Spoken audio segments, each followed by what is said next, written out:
Hey guys, this is Mark with MHTalerts.com, and today is November 2nd, 2013. We're already getting pretty close to 2014, and here is your global earthquake update for today.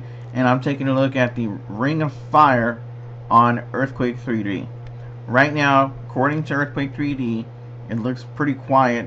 And I'm going to go ahead and bring the adjuster over here. So you're taking a look at the adjuster. I'm going to go ahead and bring it in so you can see exactly what I am looking at, what I have it set on.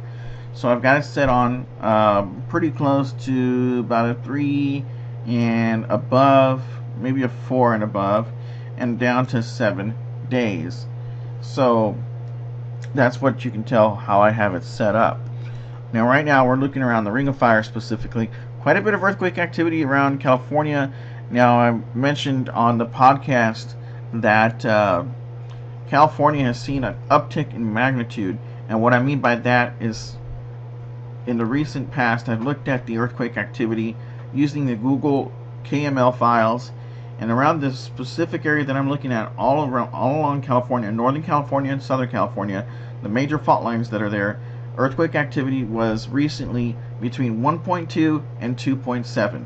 Now you see earthquake upticks in magnitude between 2.5 and 3.8. So this is a pretty good sign that the earthquakes may be getting larger in magnitude around California, and that's something to be very that's something to actually monitor, something to be very wary of and keep a watch on.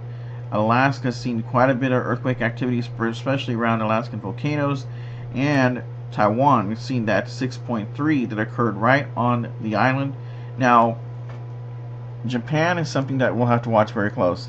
I might change the site to condition yellow just to watch Japan off the coast of Honshu, Japan specifically, because of these little earthquakes. Now, everybody knows that even though there was a big 7-pointer, these earthquakes may be aftershocks, but just because they're aftershocks doesn't mean a bigger one after that can show up, and that's just going by the historical data that I've been monitoring around Japan. So let's go all the way down into the New Zealand area. See, here is the New Zealand area. There's been a little bit of earthquake activity here. Not much to really worry about, but we do keep an eye on it always anyway, just to be sure. Now, Northern Australia, there's been some earthquake activity, and it's pretty much stopped right here in this area. Now, I want to show you some focal points that I think we need to watch for some earthquake activity. I'm going to get the pen tool out here real quick and try to change the color. Here we go. Get you a better color, maybe yellow. So I'm going to circle the areas here, and I'm going to bring down the magnitude in which, there we go, in which we're looking at the earthquakes. And I'm going to circle the main focal points where I think we need to watch, specifically right here, and that's underwater around the Indonesia area. And of course, I'm going to bring around to Japan, and I'm going to show you the main hot spot that we'll be watching right off the coast, and specifically in this little region right here off the coast of Honshu, Japan, maybe a little bit further out, but I think this is a good representation of the earthquake activity. I think we need to watch very close. And also,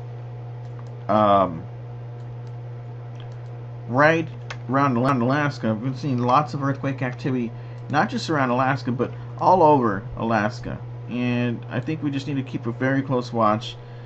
Something may be happening where the tectonic plates are moving very quickly and just rubbing off each other and causing these little earthquakes. But if I actually bring on the earthquake activity and show you right here, you see it. I mean, it's like a line of earthquakes right along the fault line all the way into Alaska. So I'm just wanting to show you this because I think we need to watch that very close. And of course, we got some earthquake activity in United States, mainly in Oklahoma, some in Wyoming. Now, the Old Faithful geyser has continued to show signs of activity. Now, Yellowstone has earthquakes every a year, over 5,000 earthquakes, but not specifically centered around the Old Faithful. Old Faithful has been showing signs of moderate to small earthquake activity, and I'm hoping that's just normal, and I'll keep an eye on that just to be safe. But again, California has seen that uptick in magnitude as far as earthquakes go. Puerto Rico is starting to fire up once again. It's probably normal earthquake activity with the major fault line that they have there. And of course, going all the way down into Chile, we've seen some 6-pointer earthquakes in Chile, specifically the 6.7 that occurred right here that I have highlighted, and that's something that we need to watch just to make sure. Now, that particular region has been seeing a lot of aftershocks, so specifically we're watching this area right here. This whole entire area that I circled has to be monitored over the next couple of weeks. Then of course we have this 5-pointer here out in the water, and the one thing that I'm very concerned about is Hawaii too. They've been very quiet when it comes to earthquake activity. I've got the monitor, if you see here, set from 0 in magnitude, 0 in date. So we're talking 7 days, and it's been very, very, very quiet. So keep watch on all of that I just announced, and also right here around Greece and all these areas that we normally watch nearby the El Hierro volcano, it's pretty quiet for earthquakes. And a lot of you who know, I'm a big believer in solar activity causing earthquake activity.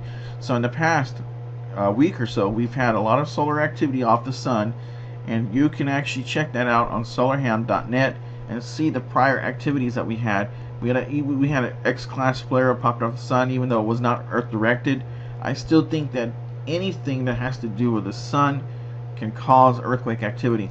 Now we do have our normal everyday tectonic plate movement that causes earthquake activity, don't get me wrong, but we also have the sun that is still a mystery to us humans, and even though we can't really get close to it to study it, that's the problem. We don't know everything there is to know about the sun.